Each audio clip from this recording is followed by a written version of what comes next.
Okay, now we are just waiting till Facebook streams us over.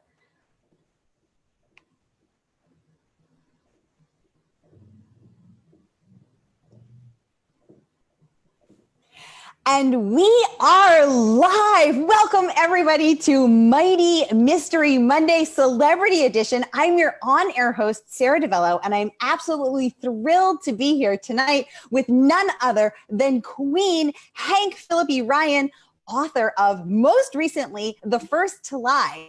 So I'm sure she needs no introduction, but I need to scream her incredible praise from the roof. Phillippi Ryan is a US Today best-selling author of 12 mystery novels. Has also won multiple prestigious awards for her crime fiction, 5 Agathas, 3 Anthonys, the Daphne, 2 McCavities, and the Mary Higgins Clark Award. She is also the on-air investigative reporter for Boston's WHDH-TV. She's won 37 Emmys, my goodness, 14 Edward R. Murrow Awards, and dozens of other honors for her groundbreaking journalism. National book reviews have called Hank a master at crafting suspenseful mysteries and a superb and gifted storyteller. Hank's novels have been named Best Thrillers of the Year by Library Journal, New York Post, BookBub, Pop Sugar, Real Simple Magazine, and many others. Her 2019 book is the acclaimed standalone psychological thriller, The Murder List, which I read and loved, a nominee for the prestigious Mary Higgins Clark Award, Agatha, Anthony, and McCavity Awards. Amazing. Her newest book comes out tomorrow, August 4th, The First to Lie, a chilling psychological standalone. The Publisher's Weekly Starred Review says, stellar. Phillippi Ryan could win a sixth Agatha with this one. And today, she was a Publisher's Weekly Pick of the Week. Oh my God, Hank, we are so incredibly honored to have you. Welcome to Mighty Blaze. Thank you. I could just listen to that introduction for a long time. It's very reassuring. I have to tell you, Sarah, it's wonderful. I'm such a fan of yours and such a fan of A Mighty Blaze, and you all have just swooped up all the authors who were just panicking during the pandemic and taken us under your gorgeous wings and helped us blaze our way to at least connecting. So we all just couldn't be more grateful. It's just completely wonderful and so kind of touching, isn't it, actually, when you see the growth of this community and how we're all sort of hanging together to help each other. It's just quite inspirational. So thank you. And I love your introduction. You know, there are days in writing after all these years, there are days when I think, this is the time it isn't going to work. This is terrible, and nobody's ever going to want to read this, and why did I ever think I could write a book? And I'm just going to have to say I can't do this anymore, and I don't have any more ideas, and I never will. And so I remember in writing The First to Lie that there were days that I honestly said to my husband, I don't think I can do this. I have no idea what's going to happen. This will never work. And the idea that now there's a Publisher's Weekly Starred Review, which called it stellar. And now it's the Publisher's Weekly Pick of the Week and Pop Sugar's #1 pick. I mean, for authors and for writers, this is the thing that we need to remember, that we all have these days where we think, I just can't do this. This is not going to work. And then you throw the pandemic in on top of that. And it's all about just, sometimes I say to myself, yep, you're terrible. Just write one more terrible sentence, and then just write one more terrible sentence, and it'll be fine. It'll be terrible, but then you'll have 2 sentences and you can fix them. So we're all, this is like climbing up a wall every time. So when I get to the pinnacle, like what today feels like, I look back in those times and think, okay, let's just keep doing this. So this is another part of the wonderful journey. So thank you. Oh, Hank, first of all, thank you. I am so incredibly humbled and honored that you, Queen of the Mystery Realm, winner of 37 Emmys and all of those other incredible awards. I mean, such high praise, and thank you so very much. Also, I just want to say how incredibly surprising and also reassuring it is to know that no matter how far down the path of success you are, that you still have those days. Because I wondered, obviously, what that if you would.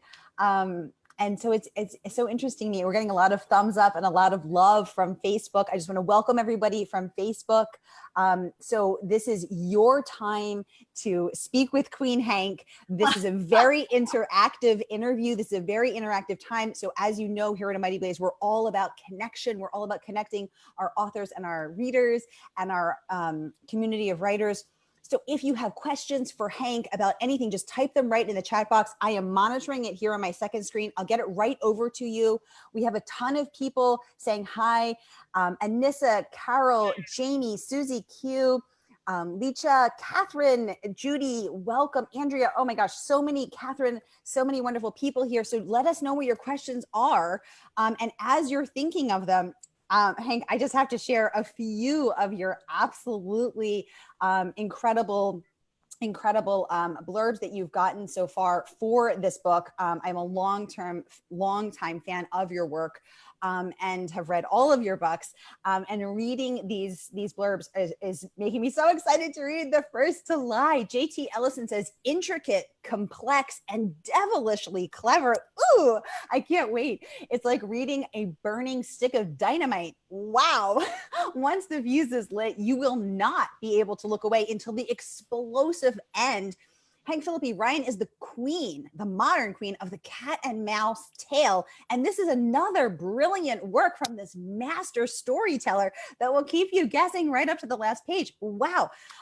So many amazing reviews and words of praise. Samantha Downing says, The First to Lie is a twisty, winding road of deception and secrets that start with a bang and ends with an explosion. Put this one on your list because Ryan is the top of her game.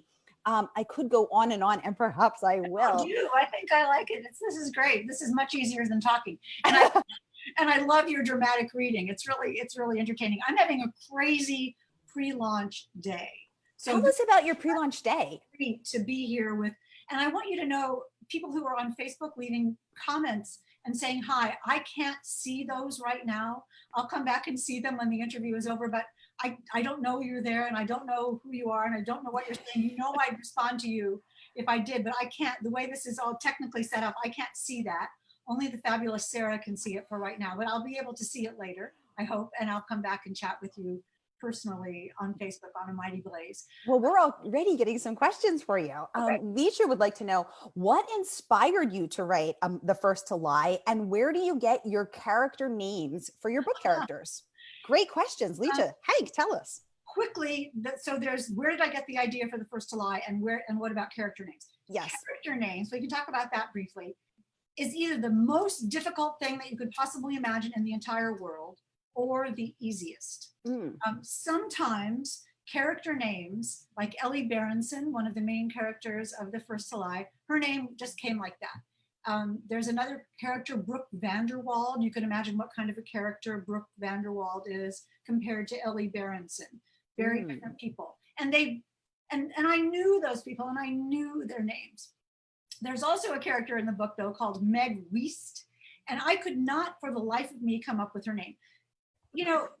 Misha, sometimes the character just appears fully formed in the book, and if I can say to you, I am not even thinking about it. It's just I'm typing it out, comes her name or his name. Sometimes it is a slog. It is the biggest slog. Meg Weist, I can't even begin to tell you how many names she had, until there was the one where when I typed that name, she sat up and she said, okay, watch me go. And somehow some muse or some magic, and Sue Grafton used to call it the magic, some magic had infused that character and said to me as the author, this is who this is. So I just go with what the universe tells me, and I know if the name is right, and if the name is wrong, it won't let me write the character. In my book, Trust Me, I had this character named Corinne Brody, and I kept misspelling her name, and I realized that was the universe saying to me, probably not her name, since you can't even spell it. And when I changed her name to Ashlyn Bryant, It's the same thing happened. So where did I get the idea for The First to Lie? Well, I have been a television reporter for 43 years, and I have wired myself with hidden cameras and gone undercover and in disguise. Wow. And I've only gotten caught once, but it's happened, but I've done it many times. And I wondered about a reporter or anyone, two things about it. One, I wondered about a reporter going undercover who decided that it would be more valuable, more desirable to actually be the person they were pretending to be, to take that life of the person they were pretending to be. Could someone really do that? Trade in their life for someone else? And then I thought about the essence of undercoverness. What does that really mean? Because all of us are undercover every day, depending on who we're talking to. You know, you behave differently in front of your mom than you do your boss or your girlfriend or your boyfriend or somebody that you meet who's new. I mean, we all create these images for ourselves, and we all tell ourselves a story about who we are, depending on the time that we're in it, right? So if that sentence was in English, I'm not sure. But yeah, it makes sense. The point of The First to Lie is, how far would you go to be someone else if it would get you what you wanted? And would you do that? And so that's what the germ of The First to Lie was. That's where it came from. Reporters going undercover, then people going undercover, and then all of us are actually undercover. And one more thing about undercover that the book is about is, one of the characters is a reporter, and I've been a reporter. But you don't know what I'm thinking when you watch my television stories. You don't know how difficult it was. You don't know if I was terrified. You don't know if I wanted to do the story. You don't know the external pressures that are on me for doing the story. You don't know whether I was fearful when I talked to someone, because my personality is undercover. My emotions are undercover in that story because I'm being an objective journalist. But in The First to Lie, writer Hank can come out from undercover and reveal via someone else, via a fictional character, what a real reporter thinks undercover that you as the viewer will never know. So it's layer upon layer of undercoverness. And is that a lie, or is that a performance, or is that a decision? You know, what is that we all make? But we're all doing it because we have a goal. And if our goal is good and true and justice, that's good. If our goal is manipulation and deception and gaslight and getting something that belongs to someone else, then that kind of performance is different. And that is all in The First to Lie. Wow. I'm so excited. I mean, this is fascinating, and you're getting a ton of hearts and love from Facebook. This is resonating with everyone who's watching, with our audience. You know, let me just say that, you know, one of the specific moments that happened undercover to me that does kind of translate into The First to Lie, I did go undercover into a doctor's office. There is an element of The First to Lie that's about women who go to doctor's offices to get advice and counsel and medication, especially if they want to have a child, and how important having a child is to some women, and how important having a family is to some women, and how pivotal and difficult that sometimes can be. So I went undercover into a doctor's office, posing as a woman who wanted to get pregnant. This was a long time ago. Okay, it was a long time ago, as you can imagine, because nobody would buy it, no matter from me. Right now, I'm 70. I'd buy it. They say, come on, sister, you're living in a dream world. But anyway, years ago, I went undercover as a young woman wanting to have a child, and my producer was undercover with me as my husband. And I had a hidden camera, which we call button cam, which was in my shirt, about the size of a shirt button, cleverly. And behind that little lens, the button cam was the lens, was a wire that snaked down through my triple layer of sweatshirt, so I looked much bigger. Down underneath my sweatshirt, and the guts of the camera were in my not terribly cool fanny pack I was wearing. And I was in the doctor's office to try to find out, and let me just tell you briefly, in Massachusetts at that time, the record of doctors when it came to malpractice lawsuits and the outcome of malpractice lawsuits was only public if a potential patient went to court to find out. But if you looked up a doctor's medical record, it wasn't there at the Board of Registration in Medicine. So I had said, as me, to the director of the Board of Registration in Medicine at the time, how is a potential patient supposed to know if a doctor has malpractice cases? And the head of the Board of Registration said, well, they're supposed to tell you. And I remember bursting out laughing, and I said, you think they're going to tell a patient if they have a bad malpractice case history? They never will. And she said, oh, yes, they will. So that's why my producer and I went in undercover. And after this whole consultation, I said, oh, could I just ask you about your record of malpractice cases? And have you had any losses? And I knew he had. I knew this guy had a terrible record. And he looked at me and said, no, I have no malpractice cases, and I've never lost a malpractice case.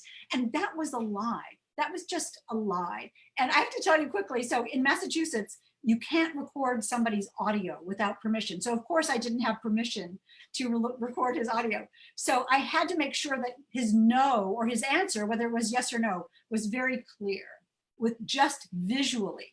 So I said, have you had a lot of malpractice cases that you lost? Yes or no? Yes or no? Thinking he would mimic me, and he did, and he said no. And it was very clear, even without the sounds, that he was saying no. So as a result of that investigation, as a result of that undercover investigation, the rules changed in Massachusetts to require doctors to disclose their malpractice cases and their losses on their permanent records. And I understand that doctors will have malpractice cases. Many do, and they don't always lose, and it doesn't always mean anything. But the essence of my book is about disclosure.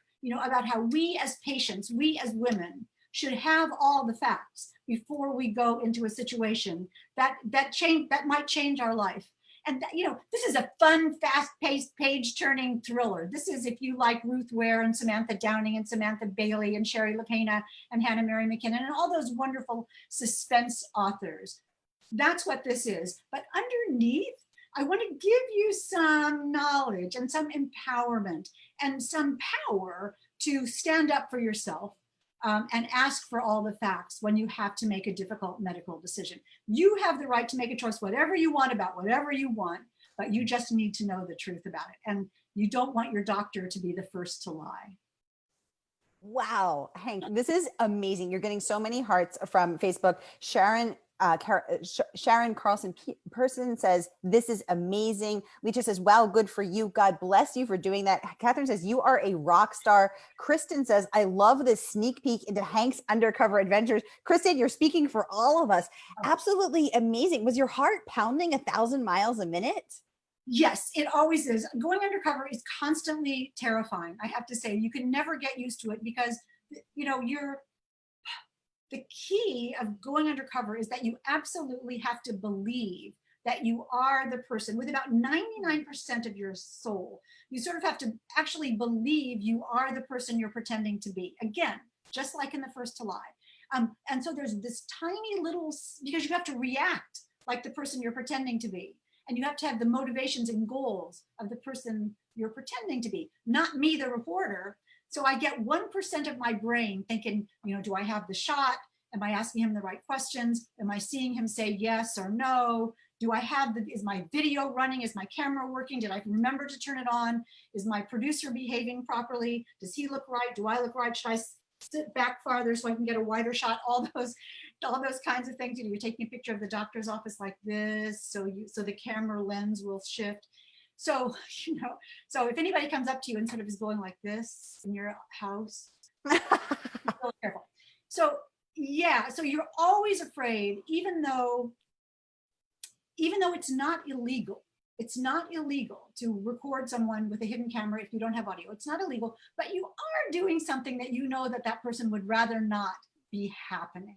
And if you get caught, as I have once, it's not necessarily going to be pleasant. So yeah, I'm terrified every time. And the key is that I always remember when I freak out a little bit is the person I'm interviewing does not think that I have a hidden camera. They don't, that's just not something that crosses their mind. And so they're not really looking for it. So every time the doctor was looking at my chest where I knew the hidden camera was, I'm like, he's not looking at the camera. He's not looking at the camera. He's just not looking at the camera. So there are the adventures of undercover. And all that goes into The First to Lie, all that. And see, you won't know that when you see that story. You'll just think, that's a good story. She won an Emmy for that story. The law changed in Massachusetts as a result of that story. But you wouldn't know how terrified I was. In the book, you might know that. Oh, that's so interesting. And I think one of the things that has been very illuminating and eye-opening for me as I've read your books, starting all the way back with Primetime, is to sort of see some of that behind the scenes reporter thinking, where she's wrestling with worrying about getting the shot, or the battery of her camera dying, or them bringing in another younger, anchor, or there's so many things that I hadn't thought about. And you do such a brilliant job of giving us all of those worries and angst and letting us in so that we can bond with your character, but also learn something about the news world. Tell us about the time you got caught. I'll tell it very quickly because I know we don't have too much time. And I do want to tell you my 5 top things about The First to Lie. So remind me about that. I want to hear it. But I had heard that there was a cult church on Cape Cod that was bilking vulnerable young women out of money and promising them things. And so I went to a sort of a recruitment meeting of this cult church and I didn't have the button cam at the time. I had a more old-fashioned hidden camera, which was like a handy cam, like a tourist cam, we used to call it. Like everybody had a video camcorder when they used to go on vacation. Remember those? Anyway, yes. Vacations. So I had taken an old purse, a shoulder bag, and cut a hole in the side of the purse. And I put the camera running inside the purse and smashed the lens of the camera through the hole in the outside of the purse, and put the bag over my shoulder, and then tied a scarf over the strap of the bag so that the flap of the scarf covered the lens of the camera. You see what I mean? Yeah. So when I moved the scarf, the camera was rolling. But when I covered up the lens with the scarf, you couldn't see the lens. So I'd move the scarf to shoot and then put it back over the lens when I was afraid somebody was seeing me. So I was moving and then I was trying to do that. And you could tell how afraid I was by how much video we had when I was finished of just my hand over the lens, terrified. So that showed how, it's how brave you are, how long you can keep that lens open. So I'm shooting and not shooting and shooting and not shooting. And I know and they were passing out lemonade. And I thought, don't drink the lemonade. No, do not drink the lemonade. And I knew that the word was that they were brainwashing people. And I wanted to look vulnerable enough to be brainwashed, but not too vulnerable, because I mean, how do you brainwash somebody? And I didn't want to be brainwashed because I don't really know how that would feel. So I was trying to be brave inside and vulnerable on the outside with my hidden camera and figure out what was going on. And I was getting all this video. And at one point, I can tell you that I was thinking, this is going to be so good. What should I wear to the Emmys? And it was just about that time that I felt this tap on my shoulder. And a guy came up to me and said, "What's that in your purse?" Just like that. Oh my God. I know. So I know, not good. And so, a cult church. So I remember that my mom had always taught me that the best defense was a good offense.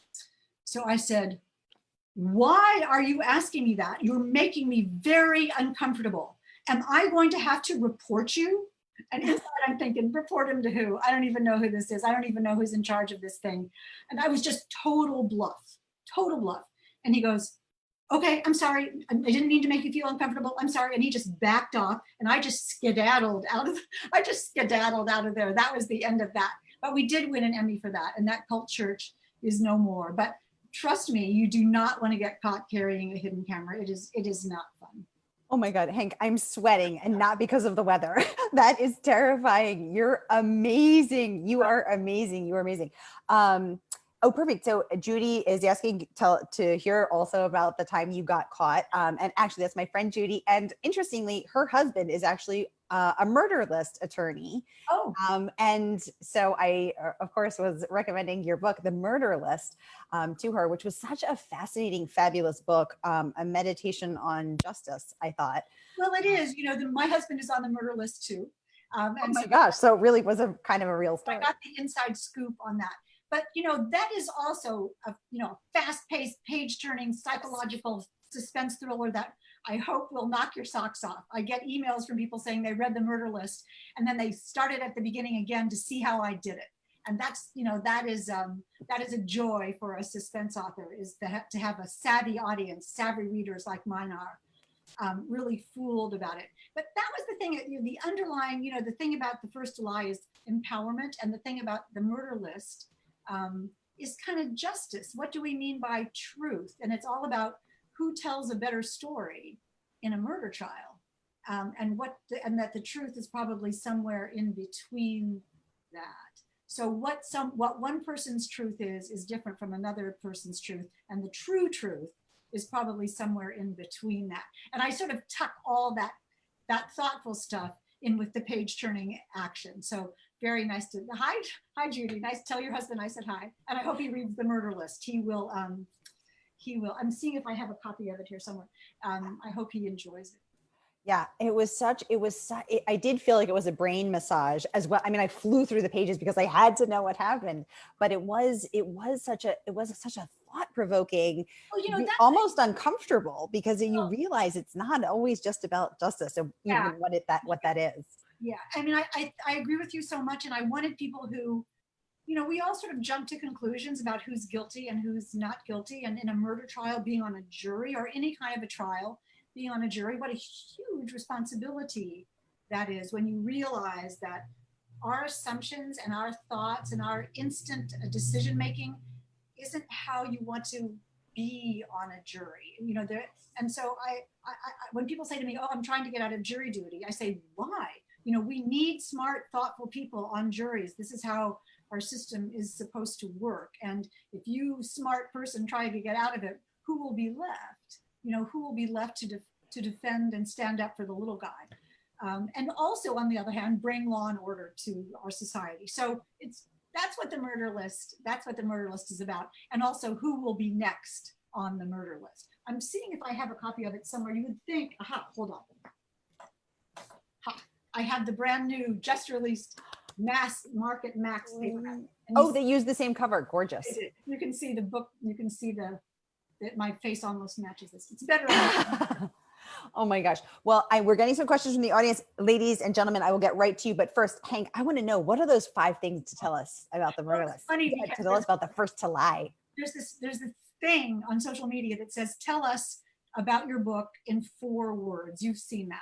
So my 4 words are betrayal, motherhood, obsession, and revenge. Ooh. So then there's another thing, that this is sort of the first to lie by the numbers. There's another thing on social media, which is, "Tell us about your book in 5 phrases." So I thought, okay, 5 phrases for the first to lie. And that is: a devastating childhood betrayal, an undercover reporter who's in too deep, a beautiful sailboat on the Chesapeake Bay, a rich and powerful family, and an ice pick that is not used for ice. And those are 5 things about the first to lie. Okay, do not walk, run to your nearest indie bookstore, or use our special partnership with bookshop.org, which my partner in crime, Margaret, is posting the link to in the comments, because I am dying to read that book. Oh my God, I can't even wait until tomorrow. So we're getting so many questions. So where shall I even start? So Catherine would like to know, what's on your to be read list? Oh my gosh, on my to be read list. What? It's so interesting, because every time I do a book event and somebody asks me this question, which is a perfectly good question, I completely fry. And every time I get it, I'll say to my husband, next time I'm going to have a really good answer for that. But I'm looking at the new Sherry LaPena book, Catherine House, a new book called Catherine House, which is wonderful. Rachel Housel Hall's book I love, and Now She's Gone, is a terrific book. Kylie Reid's Such a Fun Age, I thought was absolutely fabulous. I can't wait for Caroline Levitt's new book, which also comes out tomorrow, which I'm so very thrilled about. So, you know, I'm in the midst, and I will tell you because it's just us, of trying to write my next book. And I am pretty behind. And so most of the time I spend now worrying about or rejoicing, depending on the day, in writing that book. But I do have a pretty wonderful TBR. I'd love to know what's on yours. All the people who are on Facebook now, tell us what's on your TBR pile, and we can share all the books that we're so looking forward to. I know the minute this is over, I'm going to think, oh, I should have said this. Oh, I should have said this. Oh, I should have said this. And I'll put it all in the comments later. Yeah, totally. And I know your friend Lisa Scatolini's daughter, The Ghost of Harvard, just came out with her first book, Francesca. Sarah is amazing. I mean, a wonderful, brilliant. I mean, what a family for Lisa Scatolini, who was really one of my first mentors and supporters. I honestly would not be sitting here talking to you if not for Lisa Scatolini. Oh. Truly. And we all have those people in our careers. You can see behind me, there are 2 framed letters on my shelves. I don't know, one is from Robert B. Parker, loving one of my books and wishing me well. And the one on the upper shelf is from Sue Grafton, who also was a wonderful supporter and a dear friend. And that's the thing about A Mighty Blaze also, is that this is what we do for each other. You know, we support each other and set each other on fire in the best kinds of ways. So, and then Francesca, when I met Francesca at a book party with Lisa Scatolini, and she's just instantly wonderful. So yes, The Ghost of Harvard, fabulous. You know, truly wish her well. Well, she's a star anyway. She's a rock star. They both are. Yeah, and actually, and Hank, you're known in the industry as a woman who truly, truly empowers and supports other women, who uplifts other women, who supports other women, and that reputation is so well deserved. And I know that you've spoken glowingly of Lisa Scatolini for also being a woman who supports other women. Yes. And I think you both do that so beautifully and so powerfully and so well. So thank you for all of that goodness that you beam into the world. Marcia would like to know, have you ever served on a jury, Hank?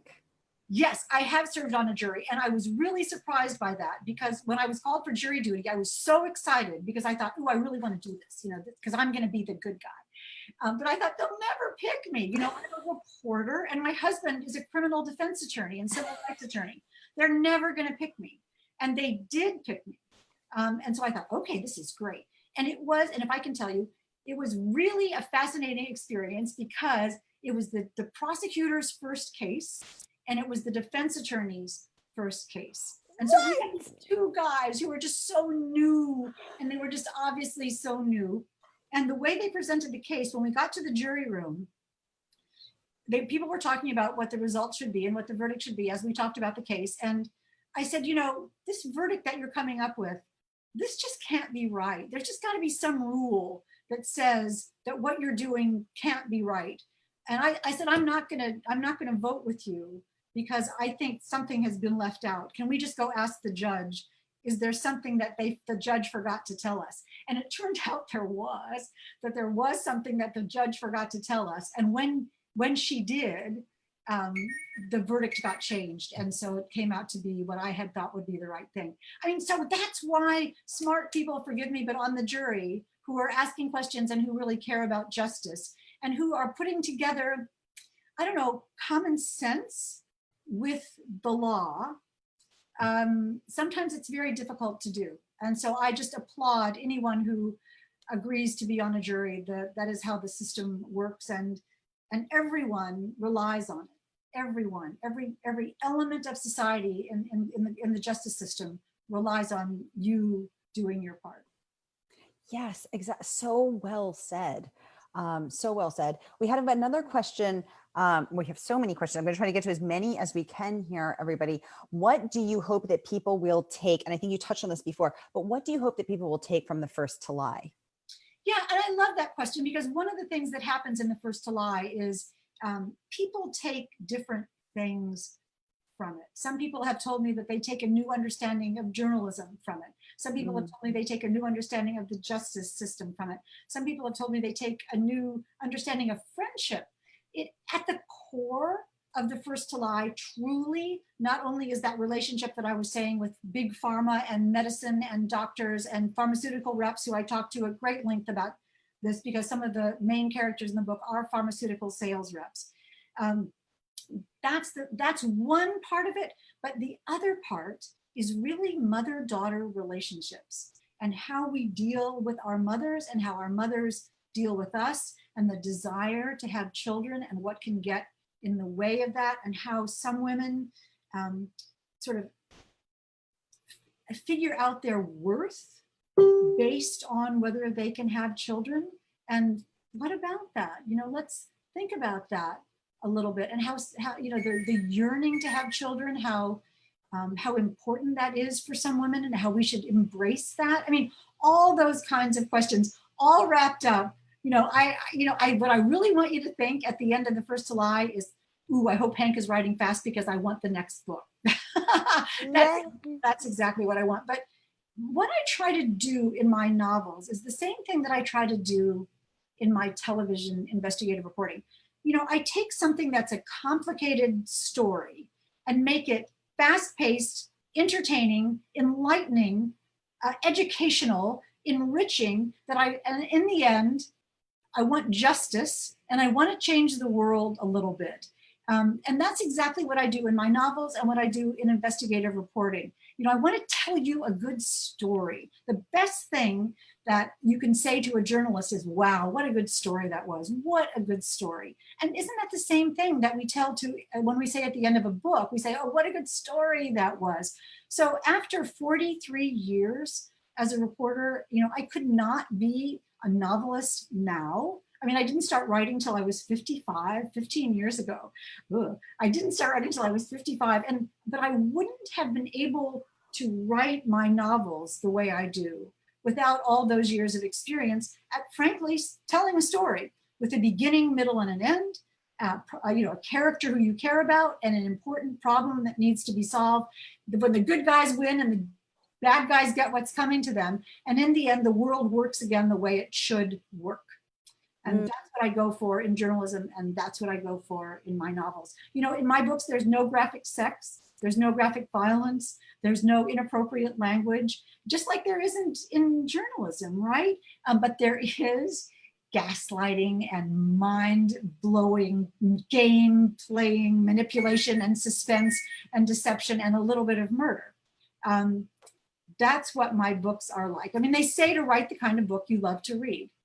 And that's exactly what I'm doing. They say that if you do that, if you write the kind of book you love to read, then that passion will come through on the page, and your readers will feel that and love the book as well. And Hank, you do that so well. There's such an incredible authenticity and warmth and honesty, and I don't know how the energy comes through on a page, an inanimate object, but it does. It feels like you. And even though you feel scared, and you have kept me up till 3 a.m. more nights than I care to admit, but there is a deftness to your storytelling. You feel that you're in safe and knowing hands. And there's an authenticity, a deep authenticity and a warmth and a realness that I absolutely love. So anytime there's a Hank book sitting on my table waiting for me to just dive in, I'm so excited because I love to be in your world, in your pages that you create. And that energy comes through. So thank you for all that you do. We have 2 more questions I definitely want to get to. So someone is saying that they love your covers. Another has a question about your title. So let's talk. Alicia would like to know, before you start writing a book, do you know the title that your book is going to have, or how do you find the title? Someone else says they love your covers. Tell us the stories. I always want to know about the covers and the titles. Well, this is so interesting because the reason that the first to lie is called the first to lie is because of something that happened in the murder list. So let me tell you that in a minute. But first, the covers. What happens when you get a cover is my editor will email me and say, we're going for a cover concept.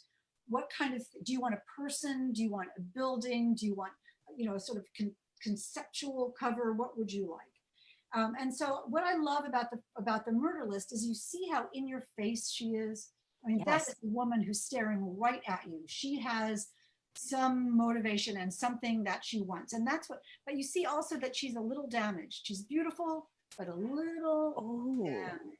Yeah. And it did feel like she was staring into my soul. And you don't see that very much on a cover. If you look at book covers, when there are women, they're often looking over their shoulder, or you see a body part of some kind. But something staring you right in the face, you know, aggressively and consciously and confidently, you don't really see that.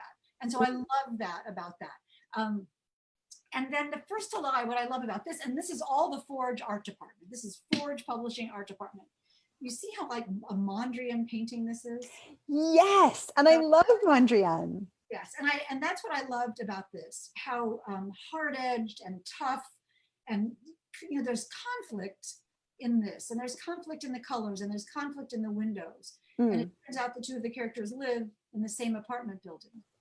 But who is the first to lie? So what happens when you get the cover is you get an email. I get an email from my editor, and the subject line will say, your cover. And then it has an exclamation mark. So that's how you're supposed to be happy. You know, it's not like your cover with a frowny face. It's like, oh, it's, you know, this is your cover. So it's leading you to be happy.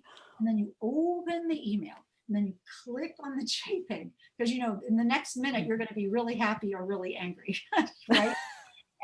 So you just click and pray. And then up came the murder list, and up came the first to lie. And I thought, yes, these are perfect. And there's nothing better than getting a wonderful cover. As for the title, I was telling you that they were connected. In the first to lie, no, in the murder list, one of the characters says to a police officer, asks a question of the police officer, what's going to happen? And the police officer says, well, you know, the first to talk is the first to walk. You know, it's a typical cop saying, what means the first person to rat out the other guy will get the lighter sentence. And my character in the murder list said, yeah, but what about the first to lie? And I thought, as I wrote it, I thought, oh, yeah, what about the first to lie? That's pretty interesting. And I actually thought as I was writing that, I mean, I wrote it, but my character said it. And it was one of those moments that we were talking about earlier that I felt almost as if I had no control over the character. She just said this. And the minute she said it, I know I said it, but the minute she said it, I thought, that's the title of my next book. And so I said to my editor, how about the title, The First to Lie? And my editor says, great, I love it. What's it about? And I'm like, I don't know. So I had the title before I had the cover. I had the title before I had one word of the book. Can you believe that? No. Turned out fine. Wow. And was that the first time that has ever happened to you in your extremely prolific career? Does it usually come, where does it usually come in the process? Well, the murder list was sort of the same thing. I told you my husband is on the murder list, and you were saying Judy's husband is on the murder list, which is the list of criminal defense attorneys in Massachusetts that are experienced and qualified enough to be able to take assigned cases of murder defendants who are indigent, who can't pay for a lawyer, because everybody deserves the best lawyer, whether they can pay for it or not. And so in Massachusetts has the murder list, which is the list of these lawyers who will take the cases. You can see my hair getting crazy. It's like humid in here. No, not at all. So we can just watch my hair get curled. I'm seeing it on the screen. I know you're thinking, why is she? No, I think you just look gorgeous. I said to my editor, I want to do a television show called The Murder List, which every week would be a new indigent murder defendant and the lawyer who is assigned to take this case and what happens next. And then, but the real story would be about the person who assigns the cases to the murder list lawyers, because think how much power that person would have. And wouldn't that mean they could give you a case that you could win if they wanted to help your career, or they could give you a case that they thought was a loser if they wanted to hurt your career. So I thought this was a really good thing. And she goes, my editor says, yeah, that's great. You talk to the TV people, but I want a book called The Murder List. So I thought, okay. And that's where The Murder List came from. That is fascinating. I didn't even know there was such a thing. I've known Judy and Rob for probably 15 years, and I knew he was a lawyer, but I was telling them about your book. And then Rob said, oh, I'm on the murder list. And I was like, wait, what? I didn't know it was a thing. It's amazing. And they also have power over the case because I'm sure they know that there's a range of lawyers. So do you give it to the guy it's his first case and maybe that person, I mean, I wouldn't want to be with a lawyer it's his first case. But I mean, that's the thing. This is because this is a life and death situation, because a murder case is the highest of stakes. These are all very experienced lawyers, all of whom have handled many murder cases. So okay. That's exactly, you've hit on exactly the point, is that you don't want to give a novice lawyer this really the highest of high stakes case. And that's why there's this roster of lawyers, qualified, experienced lawyers, to make sure that people who are accused of murder get the best possible representation, when they can't, even if they can't afford it. That's just how to make the system fair. Okay. And that does make sense because Rob is extremely experienced. They're saying thank you so much or they're just saying thank you for answering her question. Catherine would like to know, do you give your editor a synopsis before you begin writing, or do you just write it and see what happens? So basically, are you a plotter or a pantser, Hank? You've talked about faith, you've talked about science from the universe. Does this mean you're a pantser? If there is not a day that goes by that I don't say, next book, I'm going to make an outline. Next book, I'm going to be a grown-up and make an outline. I swear I will. And then I just can't do it. I just can't make an outline. I'm a complete pantser. I don't know what I'm going to write until the next line and the next paragraph and the next scene. I have no idea. And that's what actually gets me to the computer every day, is I think, I can't wait to see what happens. I can't wait to see what happens. And the only way I'm going to find out what happens is if I write it myself. So so people say, wow, the twist in the murder list, the twist in the first to lie, the ending of the murder list, the ending of the first to lie. Wow, you really surprised me. And I'm like, yeah, wasn't that a surprise? Because talk about a surprise ending. I surprise myself every time. So so this is real writer faith, I have to say, I know it's not like I don't have any idea, because I know what a story is. I know what the flow of a story has to be. And here's the part that has to be contemplative. And here's the part that has to be really, really fast. And here's the part that has to be extraordinarily suspenseful. And, it has to, the action, the conflict that's driving the story, there has to be always something happening, always, always, always something happening. So it's not like I'm starting with zero, but if I'm lucky, the story takes on a feeling of its own and the characters take on a agency of their own and an intent. And I just, I was at an interview with Lee Child and Stephen King, if you can imagine, talking about the pantheon. Wow. And they were interviewing each other, and they each said that when they're lucky, they feel that there's a time in their books where they are honestly not thinking about it, that the story is just coming through them and out their fingers. And neither of them knew that the other was going to say it. And whoever said it first, the other one was sitting there just nodding like crazy. Me too, me too, me too. And that is what, when I'm lucky, happens to me when I'm writing. The story takes off. And there is a moment, the first half of the book is like climbing this horrible mountain, word by word by word. And then at some point, knock on wood, something happens, and I see what the book I meant to write is going to be. And that's what I hope, that's what gets me to the computer every day as well. Will this be the day that the book comes to life? And I just have sort of writer faith that it will. Oh. I forgot what the question even was. I feel like you are taking me to church. This is such a heart-filling conversation. I love it. When someone says, can you write a synopsis? And I have said to my editor, I can't write a synopsis because how do I know what's going to happen until it happens? And it doesn't happen until it's in the book, because I don't know. I can't make it up in advance, just like we can't make up our lives in advance. I can't make up this book in advance. And it's like when I'm in search of a story as a reporter, I go out in search of the story. I don't know what the end of that story is going to be. If I knew, it wouldn't be news, right? If I knew, it wouldn't be an investigation. I'm out there finding it out. And so that's what I'm doing when I'm writing my books too. I'm out there digging up the story to try to see what story I have. Oh, I love that. I love that. Oh, I mean, it's such an interesting meditation on faith. Does it ever, I have to know, because I'm also a pantser and I swear to God, I'm only on book 2, but I swear every time I'm like, next time I'll be an adult and write an outline. And here I am, poor jerk, still, bumbling my way through. So does your faith-led writing ever lead you down a dead end and you got to back it up and rewrite?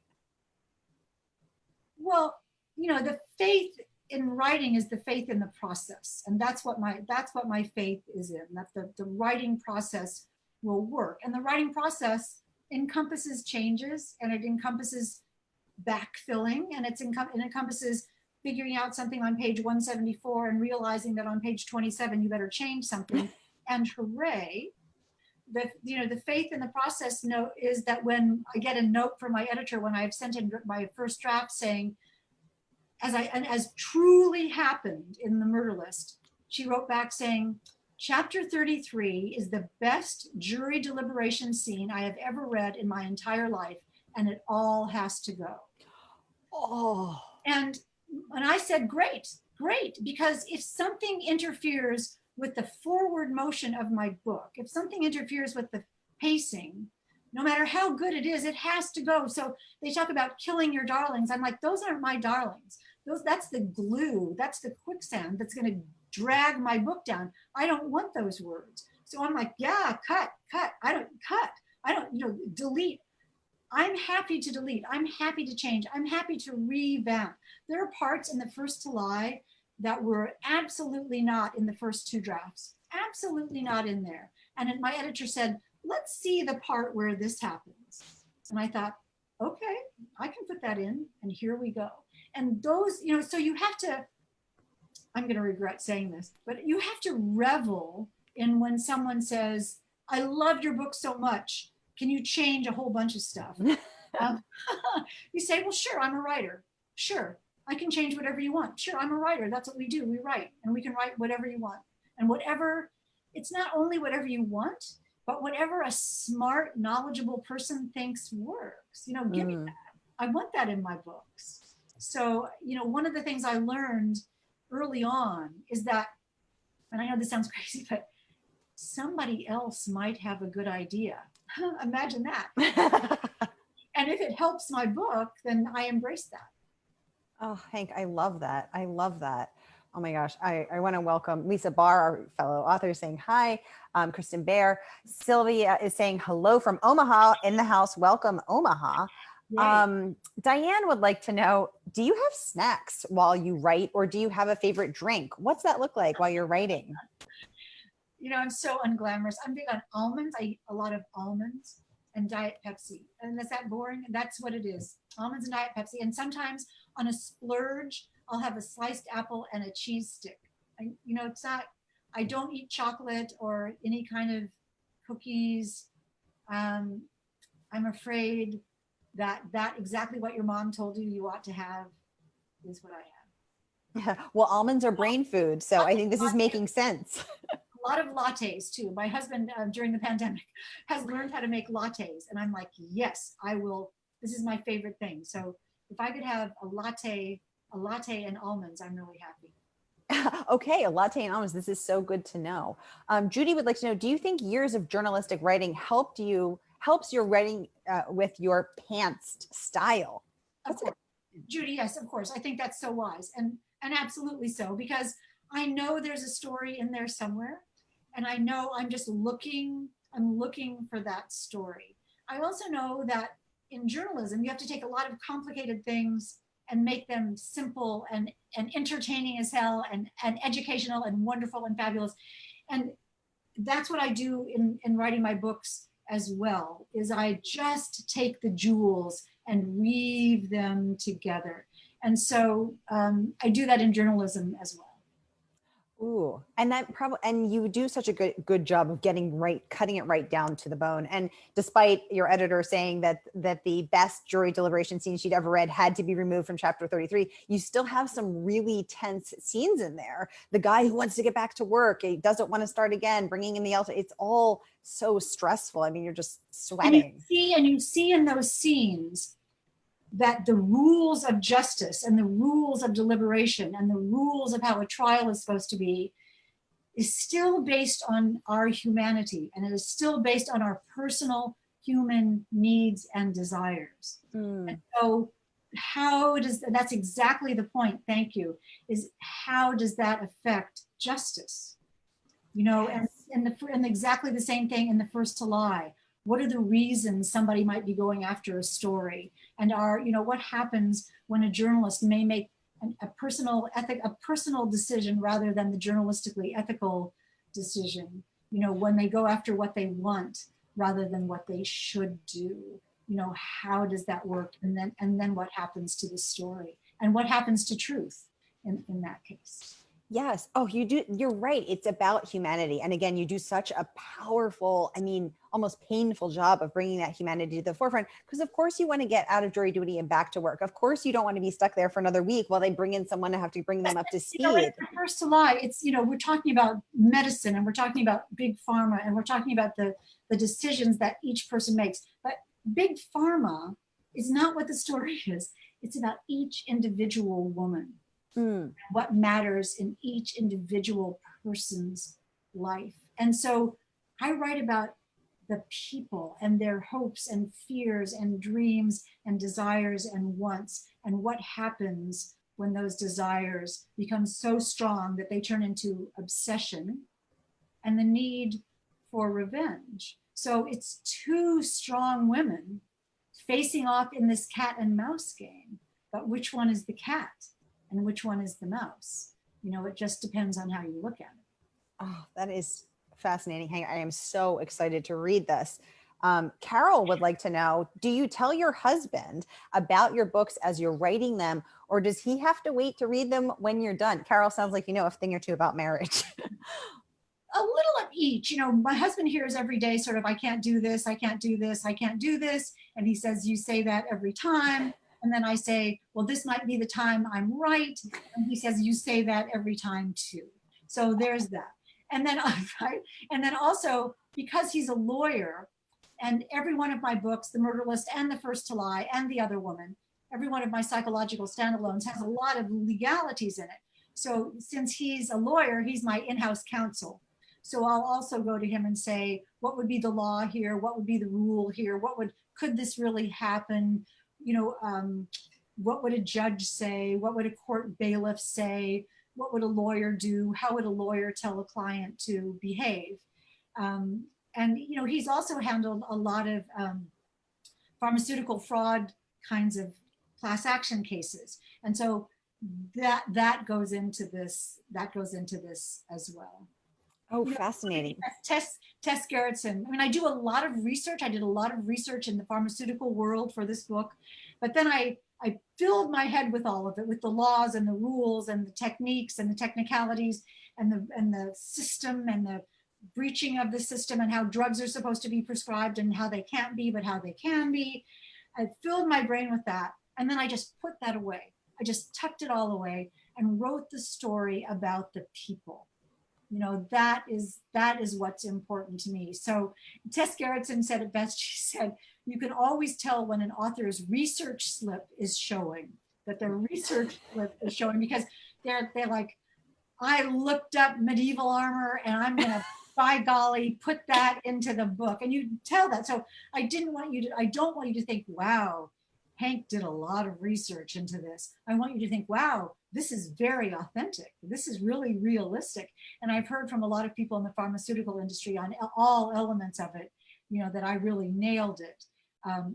But that's not what I want you to notice necessarily. I want you to notice the emotions and the actions and the gaslighting that takes place of the people involved in the story. Oh my gosh. Well, Hank, Phillippi Ryan, you are incredible. I mean, I cannot wait to read this. Just this expose of medicine, power, women, choices, big pharma, deception. Wow, I'm so excited. I know everyone here who has joined us is also excited. We will be buying this book. Again, we have an incredible partnership with bookshop.org supporting independent bookstores. Margaret, my partner in crime, is posting the links. We cannot wait to do this. And I wanted to let you know that I will be doing a giveaway on my social media of Hank's book. So please hang out, and I will be giving copies away as well, because I can't wait to read it, and I cannot wait until I give copies to people and they can read it with me. So everybody go buy it.